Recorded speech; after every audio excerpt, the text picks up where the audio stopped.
Halo, Assalamualaikum warahmatullahi wabarakatuh. Perkenalkan aku Fatriani Azhar dari kelas 5C dengan nomor pokok mahasiswa 1935223474. Kali ini aku mau menyampaikan rangkuman materi sebagai salah satu tugas ekologi administrasi negara.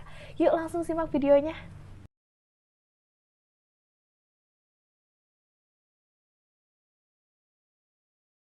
Upaya pengembangan etika lingkungan. Langkah atau upaya yang pertama yang harus dilakukan adalah penguatan misi untuk mempertahankan keseimbangan ekosistem. Karena salah satu upaya atau langkah untuk mempertahankan keseimbangan ekosistem di tengah banyaknya pembangunan yang ada di sekitar kita maupun yang jauh di luar sana, itu bukanlah hal yang mudah karena saling berbentrokan dengan pembangunan.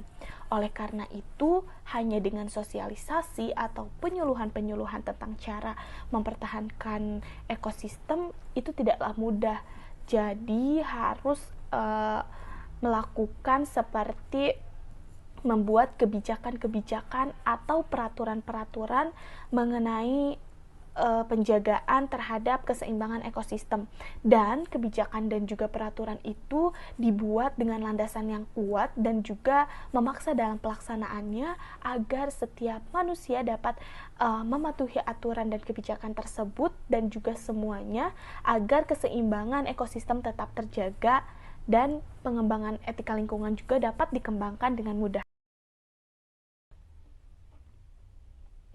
Nah, setelah penguatan misi dalam mempertahankan keseimbangan ekosistem, maka sikap untuk memperhatikan lingkungan pun juga harus segera dijalankan, seperti melalui program yang dilaksanakan oleh pemerintah, salah satunya seperti pembentukan panitia inventarisasi dan juga evaluasi kekayaan alam berdasarkan keputusan Presiden nomor 27 tahun 1975.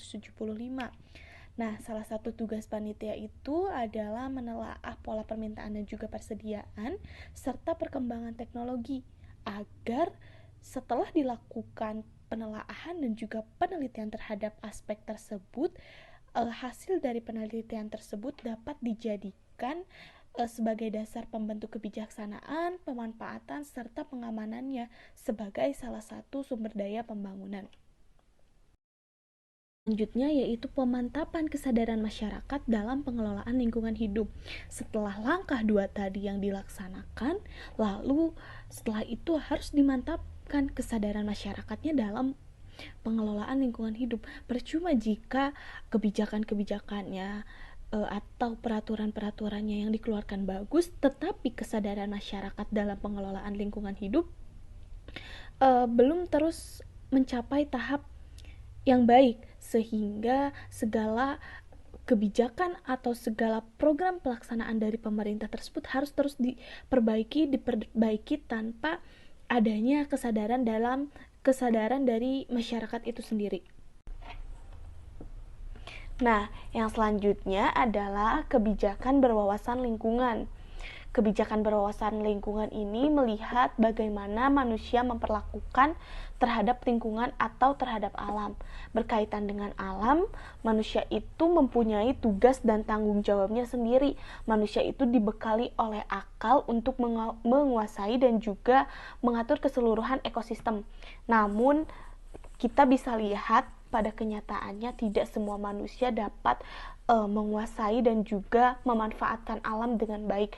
Ada saja yang malah menjadi penguasa yang sangat mengerikan, bahkan ada yang bisa sampai merusak alam itu sendiri. Maka hal yang perlu diubah adalah dari cara penguasaannya, dari cara penguasaan dan juga cara pemanfaatannya tersebut. Menguasai dengan menjadi bagian dari alam itu dan juga sebagai kawan dari ekosistem di bumi, sehingga setelah kita memiliki sikap seperti sikap tersebut dengan cara menjadi bagian dari alam tersebut, maka akan berlanjut ke pemanfaatannya yang akan jauh lebih baik.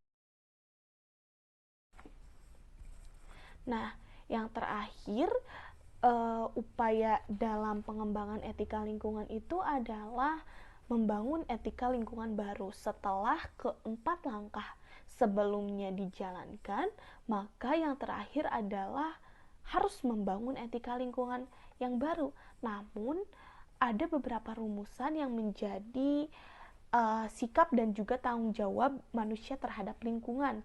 Yang pertama yaitu manusia harus menghormati alam. Manusia itu tidak hanya melihat alam sebagai sesuatu yang berguna baginya, tetapi juga memiliki nilai sendirinya. Jadi ketika alam memberikan manfaatnya kepada kita, kepada manusia, maka disitulah manusia juga harus bisa menghormati alam.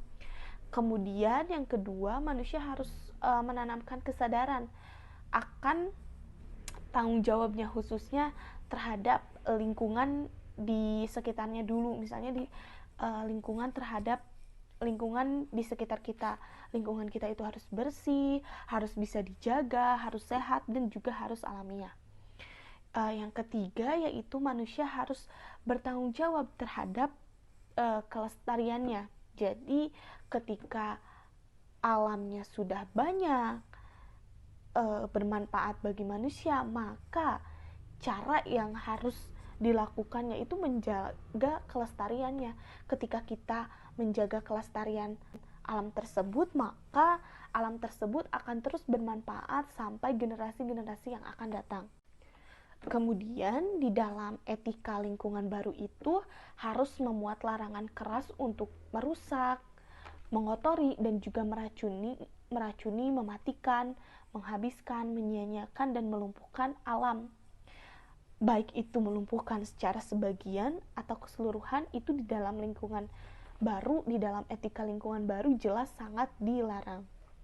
Kemudian perlu dikembangkan prinsip proporsionalitas. Jadi prinsip di sini itu harus tidak akan mengubah atau merusak lingkungan baik sedikit maupun banyak untuk keberlangsungan, untuk keberlanjutan suatu program, dan tidak adanya terjadinya kerusakan yang ditimbulkan oleh manusia karena kurangnya perhatian dari manusia terhadap alam tersebut. Dan yang terakhir yaitu prinsip pembebanan biaya pada penyebab kerusakan lingkungan yang disebabkan oleh pihak tertentu akan menyebabkan kerugian bagi seluruh masyarakat. Jadi ketika ada pihak tertentu yang merusak atau mengambil alih lingkungan tersebut, maka itu harus semacam diberikan denda ataupun tindakan-tindakan yang sepatutnya diberikan kepada para pelanggar tersebut agar tidak merugikan masyarakat yang lain. Nah, dari upaya pengembangan etika lingkungan, 5 hal tersebut adalah langkah-langkah yang tepat untuk pengembangan etika lingkungan. Jadi, kelima hal tersebut sangatlah penting untuk dilakukan dan juga tahapannya sudah jelas apa saja yang dimuat di dalamnya agar etika lingkungan dapat dikembangkan.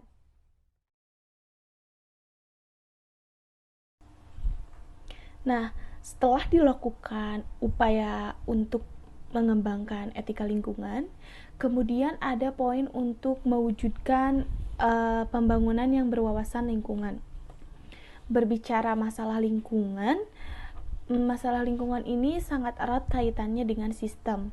Nah, ketika kaitan ini sangat erat, maka ketika salah satu sistem rusak, maka itu juga akan merusak kehidupan manusia. Kerusakan lingkungan yang terjadi secara besar-besaran, secara global, itu merupakan tanggung jawab bersama. Nah, untuk mengatasi itu dan untuk mewujudkan pembangunan berwawasan lingkungan, maka dilakukanlah beberapa pendekatan. Pola pendekatan yang pertama yaitu adalah pola pendekatan filosofis. Pada dasarnya, dalam perspektif pembangunan yang berwawasan lingkungan, manusia itu menjadi subjek dan juga objek pembangunan. Mengapa dikatakan subjek? Karena manusia ini merupakan pelaksana pembangunan tersebut, dan dikatakan objek karena nanti hasil dari pembangunan itu adalah untuk manusia itu sendiri, sehingga tujuan pembangunan juga adalah tercapainya standar kesejahteraan yang adil dan juga merata bagi kehidupan manusia. Intinya untuk manusia dan juga dari manusia. Nah, tetapi ketika pelaksanaan pembangunan tentunya ada sumber daya lingkungan yang diperlukan. Tetapi sumber daya lingkungan yang diperlukan untuk memenuhi kebutuhan manusia itu mempunyai keterbatasan, yaitu keterbatasan ruang dan juga waktu. Artinya, manusia ketika menggunakan sumber daya lingkungan, maka harus bisa mengelolanya dengan baik dan juga memanfaatkannya dengan baik.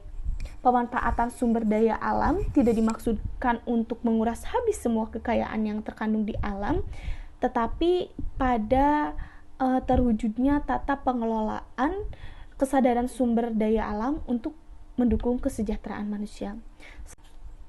Nah, setelah adanya tujuan pembangunan yang berwawasan lingkungan itu, kemudian harus adanya goals atau hasil yang dicapai dari tujuan tersebut.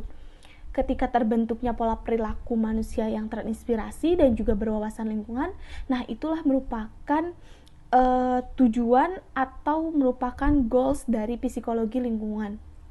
Seiring dengan tujuan dan goals yang ingin dicapai untuk membantu manusia sebagai pelaku pembangunan yang berwawasan lingkungan, maka psikologi lingkungan memberikan beberapa metode. Yang pertama itu adalah membangun kesadaran, yaitu membantu individu dan juga kelompok untuk memperoleh kesadaran tentang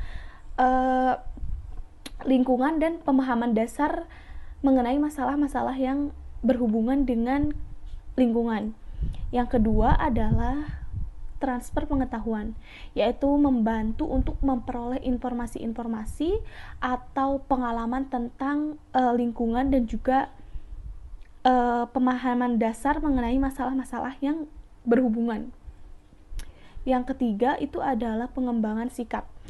Jadi, pengembangan sikap itu untuk membantu individu memperoleh keterampilan dalam memecahkan masalah-masalah lingkungan.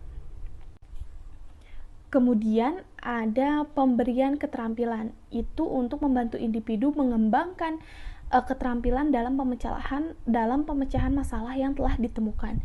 Kemudian setelah pemberian keterampilan itu ada partisipasi dan observasi. Jadi membantu individu-individu dan kelompok-kelompok tersebut untuk langsung memiliki rasa tanggung jawab dan juga langsung melaksanakan tanggung jawab tersebut terhadap lingkungannya. Dan yang terakhir itu adalah evaluasi. Jadi untuk membantu individu mengembangkan pola internalisasi diri atas seluruh aktivitas yang dilakukan terhadap seluruh aktivitas pembelajaran yang sudah pembelajaran atau pembekalan yang sudah diterima pada langkah-langkah sebelumnya. Nah, yang selanjutnya itu adalah pola pendekatan ekologis, di mana fokus ekologis ini terhadap interaksi antara manusia dengan lingkungan. Di dalam pendekatan ekologis ini memunculkan dua sikap manusia. Yang pertama yaitu sikap teknokratis, di mana sikap ini itu intinya merampas, membuang, dan juga mengambil alam semua yang diperlukan untuk kehidupan manusia. Dan yang kedua adalah sikap dikotomis.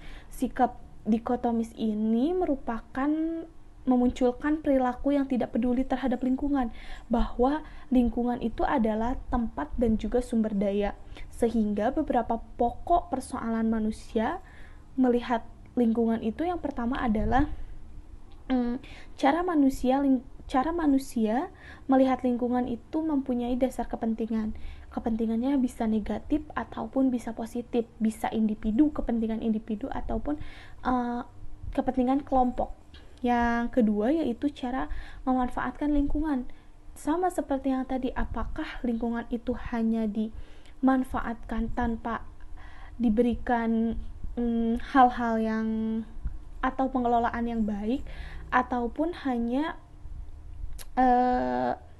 dieksploitasi saja tanpa dipikirkan juga pengembangan kedepannya, pengelolaan kedepannya, dan juga ketersediaannya untuk masa yang akan datang. Dan yang ketiga adalah cara mengelola lingkungan, dan yang terakhir itu adalah cara menyelamatkan lingkungan. juga yang terakhir yaitu pola pendekatan psikologis. Nah, di dalam pola pendekatan psikologis ini, pada hakikatnya pembangunan berkelanjutan merupakan aktivitas memanfaatkan seluruh sumber daya untuk meningkatkan kualitas hidup dan juga meningkatkan kesejahteraan masyarakat. Upaya memelihara keseimbangan lingkungan itu antara lingkungan alami dan juga lingkungan buatan harus seimbang, artinya antara keduanya memiliki keserasian yang seimbang. Kemudian ada juga upaya yang dilakukan oleh pola pendekatan psikologis untuk peningkatan kesejahteraan manusia. Harus seiring dengan kelestarian fungsi sumber daya alam agar keseimbangan lingkungan itu tetap terjaga dan juga potensi keanekaragaman hayatinya tidak akan menurun kualitasnya. Nah, psikologi lingkungan juga mendasari perilaku subjek pembangunan yang berwawasan lingkungan. Di dalam psikologi lingkungan yang mendasari perilaku ini memiliki 3 fungsi. Yang pertama yaitu memberikan pemahaman mengenai konsep-konsep dasar tentang manusia dengan lingkungannya. Yang kedua yaitu memberikan dasar-dasar kemampuan untuk menganalisa mengenai permasalahan lingkungan. Dan yang terakhir yaitu mengantar penemuan solusi-solusi alternatif tentang cara mengatasi permasalahan lingkungan melalui pendekatan-pendekatan salah satunya pendekatan ekologis bagi kehidupan manusia. Kemudian psikologi lingkungan juga berperan dalam membantu kebijakan pembangunan nasional yang berwawasan lingkungan, karena di sini memiliki 3 fungsi yang dapat membantu dalam merumuskan atau menentukan kebijakan-kebijakan yang berwawasan lingkungan. Yang pertama yaitu fungsi inspiratif, yang kedua yaitu fungsi daya operatif, dan yang terakhir itu adalah fungsi evaluatif.